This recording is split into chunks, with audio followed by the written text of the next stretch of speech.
दोस्तों, ये भारत देश भी अजीब है। शुरू से लेके अंत तक जितने प्राइम मिनिस्टर बने, आधे से ज्यादा तो भावुक लोगों ने भावुक होके बनाया। पहले जवाहरलाल नेहरू जी, जिन्हें पटेल जी से कम वोट मिले थे, लेकिन उन्हें बना दिया भावुक होके। उसके बाद आई उनकी बेटी इंदिरा जी। जैसे होता है ना कि वंशवाद, खैर इंदिरा जी आई, उन्होंने तो इमरजेंसी भी लगा दी देश में, लेकिन जैसी उनकी मृत्यु हुई सब भूल गए उनकी इमरजेंसी वगैरह, उन्होंने क्या किया था। और एक ही एक दिन में उनके बेटे राजीव गांधी को, जो पायलट थे, जिन्हें एक दिन का भी तजुर्बा नहीं था, उनको प्राइम मिनिस्टर बना दिया भावुक होके।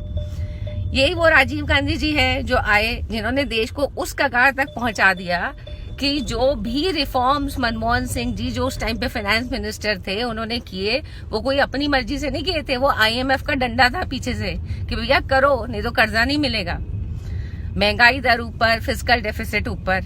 लेकिन ये सब भूल के जैसे ही राजीव जी की मृत्यु हुई, हम फिर भावुक हो गए, हमने फिर कांग्रेस को जिता दिया। लेकिन उस टाइम पे कांग्रेस के पास राहुल जी तो बहुत छोटे थे, नहीं तो राहुल जी को ही प्राइम मिनिस्टर बना देते। फिर आए नरसिम्हा राव जी। उसके बाद जब इलेक्शंस दोबारा हुए तो अटल जी आए, लेकिन ट्रस्ट वोट, एक वोट से हार गए। लेकिन उसके बाद फुल मेजॉरिटी से आए। उन्होंने इतना काम किया, महंगाई कम, देश को फिस्कल सरप्लस बना दिया, मतलब लोन देने वाली स्थिति में भी 1 साल आ गया था उनके टेन्योर में। उसके बाद इतना काम करके फिर हमने अटल जी को हरा दिया और फिर कांग्रेस के हाथ में देश दे दिया।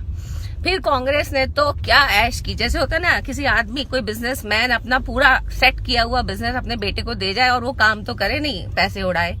लेकिन 2009 तक वो ऐश तो खत्म हो गई। 2009 में जब दोबारा आया तो फिर तो देश की ऐसी हालत हुई, बैंकों को कर्जे देके कमीशन ली गई, बैंक खाली हो गए। अब जब मोदी जी आए तो उन्होंने देखा ये तो सब कुछ ही खत्म है, देश तो वेंटिलेटर पे है। वो बेचारों ने 24 घंटे 365 दिन काम किया ताकि देश टॉप 5 में आ जाए, देश में हर जगह बिजली हो। लेकिन आज क्या हम फिर वही गलती करेंगे? क्या हम फिर मोदी जी को हरा के फिर भावुक होके यही वोट उनके हाथ में दे देंगे जिन्होंने 70 साल तक हमारे देश को लूटा? सोचिएगा जरूर। मेहनत मोदी जी की है, ऐश कोई और ना कर पाए। Thank you.